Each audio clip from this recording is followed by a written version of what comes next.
What's going on, everybody? It is now day 17 of working on my house every single day until I finish all of my home renovations and projects. And yesterday, in the last video, you saw me kind of box out this support post here with some nice walnut. Got that installed, just used dominoes, so I didn't have to use any exposed fasteners like nails or anything. And that came out awesome. And now I need to basically trim out the bottom. I had mentioned that I was going to trim both the top and the bottom, but off camera I was able to kind of shim up the bottom down here, which got this pretty tight to the top. It's not perfect because I wasn't planning on not having trim up there, but there's like a slight gap, but it doesn't really bother me too much. And I think I can put just some a thin bead of white caulk up there and it'll look really good. I just think it looks cleaner without any trim up there. But I will be trimming out the bottom, and I found this scrap piece here, which I think is like the perfect size. I don't want it too chunky. I don't want it like a full 3/4, and I don't want it too big. I just want it to be, try to just keep the clean look. And I think that piece is the perfect size. So I'm going to, hopefully in this video, I'm going to trim out the bottom, and then hopefully I have time to also apply the finish to make it look like this, which is Rubio Black. So I'm going to go ahead and get started milling up those pieces, and then I'll show you. I'm going to do some miters around all the corners, and should look really good. All right, so we're back in the garage now, and I've got a lot of cutoffs from the bar project I've done and the post that I just wrapped in the same walnut. So I'm going to use these scrap pieces to basically do all the trim around the base of that post. And I basically need to take all of this rough sawn lumber here, turn it into something that more closely is obviously milled up to match this. So I'm going to take all of this over to the planer, the jointer, get these all cleaned up, and then cut down to size. And if you're interested in how I mill my rough sawn lumber, I just posted a video about going over everything that I do a couple days ago, so go check that out. And after that, I'm going to basically be miter folding all of these trim pieces around that base, and I'll show you that in a little bit here. But let's first go ahead and get this cleaned up. I've got all my trim pieces milled up now. I believe I'll be able to get, I need 4 sides. So I believe I'll be able to get 2 out of this one, 1 out of this one, 1 out of this one. And this might just be extra because honestly I don't really, this piece, it's got a lot of little bug holes in it and a lot of sapwood at the top, so I don't love this piece. So hopefully I can get everything I need out of these 3 pieces here. And what I'm going to do is start with this one piece, because since I can get 2 pieces out of this one, I can actually do like a continuous grain effect by cutting my 45s kind of right in the same spot, and then that grain will basically wrap around the pole. The other ones won't have that same effect, but this one, on like the most visible corner, I'm going to try to do kind of a continuous grain around it. So when you walk down, you first look at the pole in the basement, it'll have a pretty cool effect. So I'm going to start by doing 2 45-degree miters on this one, and then take this down into the basement and mark on the back where I need to cut those next pieces at, and basically just work around the pole. So one other thing I wanted to show with the top edge of this is that it is actually cut at a 15-degree angle, just so it's not as like blunt. If I just cut it flat, it just looks a little more chunky. So I put a little 15-degree angle on the top of each piece, which I think just is just a little bit better look.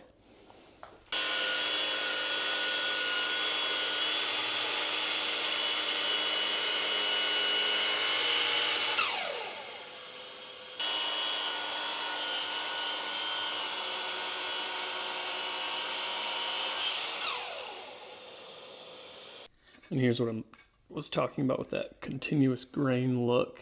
If I can get these lined up here, you can see how that grain is going to just, match and wrap around that corner, which gives a pretty cool look.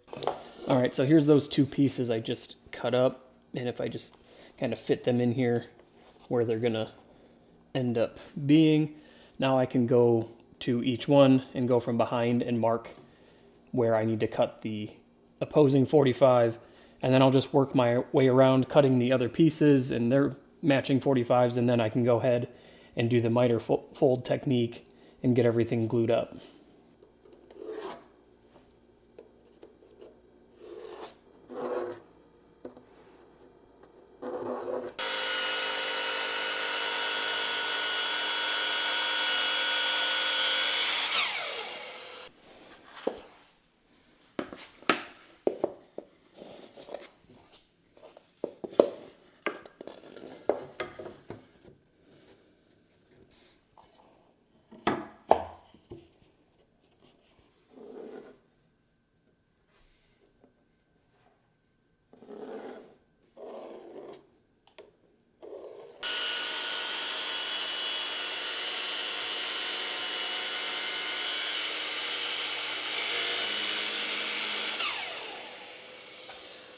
All right, so I've got all 4 of my pieces cut out here and everything fits perfect.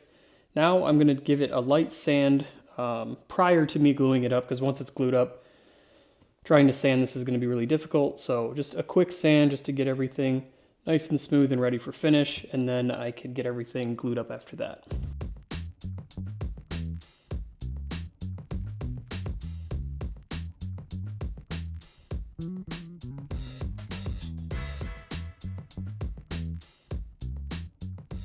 All right, so now that everything is sanded, we can now go ahead and glue these pieces up, which, like I said, we're going to be doing using a method called a miter fold, which basically you're just going to line up your miter, the pieces that you want to glue together, the miters that match each other.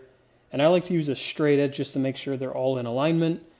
And then you're just going to basically slide them together so that just the tip of that miter is touching. The 45 is kind of going down away. And at this point, we're just going to be taping these together. So you just want to kind of butt all of these up, and these are really good. Sometimes your miters can be a little out of whack, but these ones actually came out really good, really straight. So now all I'm going to do is put some painter's tape along that miter, and this is just going to basically act as our clamp. And we will fold it up here shortly. So I'm just going to take this piece of tape, lay it along that mitered edge, like so. Make sure it's holding really good, because this is going to have a little bit of force. Once you fold it, you want it to definitely be able to hold. So I like to do one like that, and I'll go ahead and do this one as well, the same way.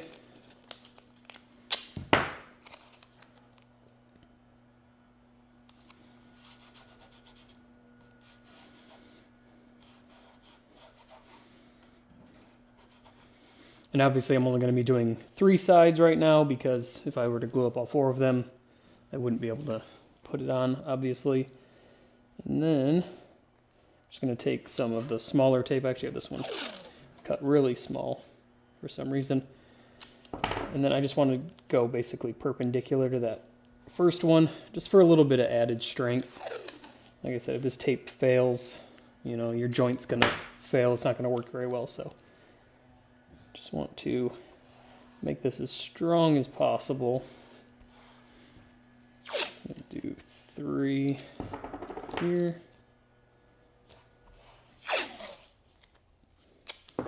And do the same thing over here. I think I'm just going to do 2. 3's probably overkill.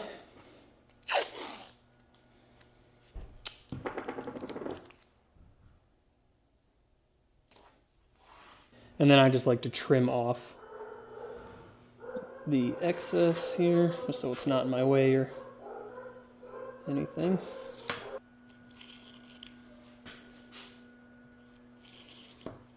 And now I don't need the straight edge anymore, so I'll set that off to the side. And then I can take this whole thing and just flip it over. And this one's pretty easy because these pieces are really small, but you can do this on a much bigger piece. You just have to be obviously very careful when flipping it over that your tape doesn't come undone. And then I just like to kind of push on it, make sure that it's good, kind of test it. You can see really holds the miters together really nicely. So now from here, All we have to do is put some glue in the joints.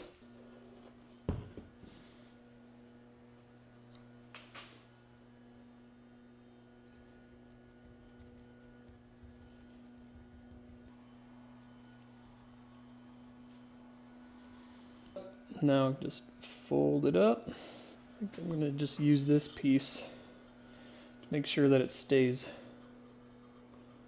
nice and square.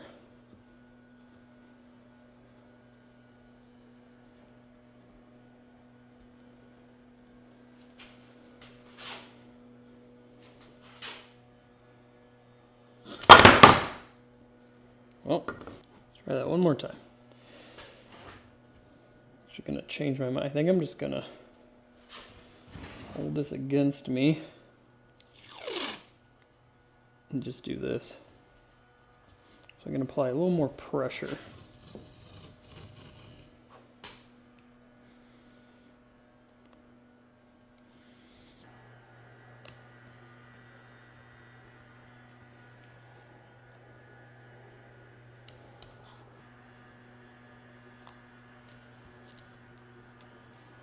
All right, I think that came out really good, really tight miters.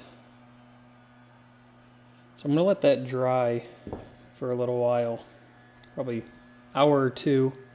But in the meantime, I think I'm actually gonna go start applying some of the Rubio Monocoat to the pole downstairs or the box post. I can get all the finish put on that, so that way I might actually just pre-finish this before putting it on. We should be good. All right, so while I wait for the glue to dry on the trim pieces, I'm gonna go ahead and apply the Rubio Monocoat to match the bar area. It's gonna be Rubio Monocoat Black. And this one I was able to apply the finish in the garage, which is nice, but here that really isn't an option, so I'm just gonna be applying it by hand with a white Scotch-Brite pad and just working that in and then wiping it off. But the first thing that I have to do is basically mask off everything. I'm going to mask the ceiling with just some tape, and then I'm going to put down some tape and some paper so that if anything falls on the floor, it's really hard to get out. So I'm going to go ahead and mask everything off, and then I'll just begin the application process, which should go pretty smoothly.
All right, so it's actually the next day. Had some stuff come up yesterday and wasn't able to finish this, but wanted to make sure that I got all of this in just one video.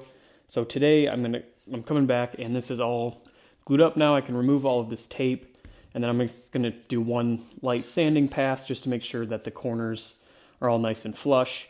And then I'm gonna apply the Rubio Black to match the post that I just did yesterday, and then give it probably a couple hours to dry. You don't really have to, but I have time, so I will give this just a few hours just to set up so I'm not worried about fingerprints in it and stuff. And once that's dry enough, probably an hour or two, I'll go downstairs and finish installing these pieces, which should just take a couple minutes. So I'm going to take all this tape off, give it a light sand, and then clean everything and apply the Rubio.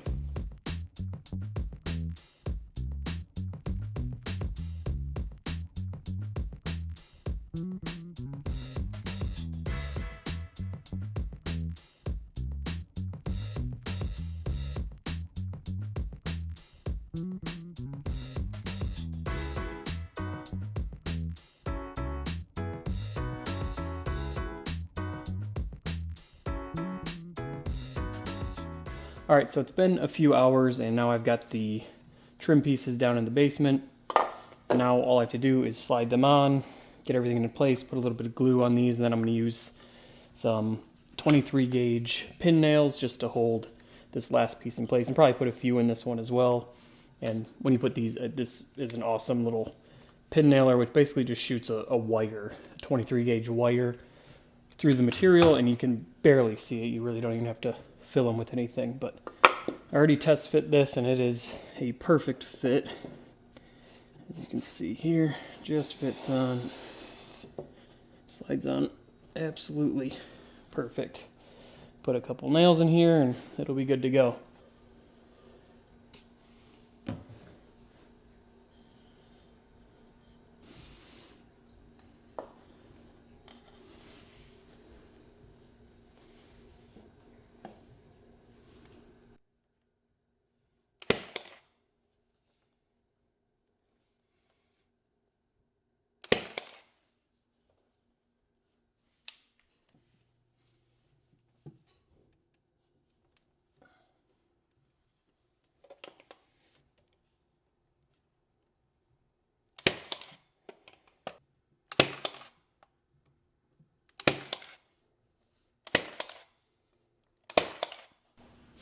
All right, that is it for the basement support post build with this cool walnut wrap. I think the trim came out really good. It's just the right size.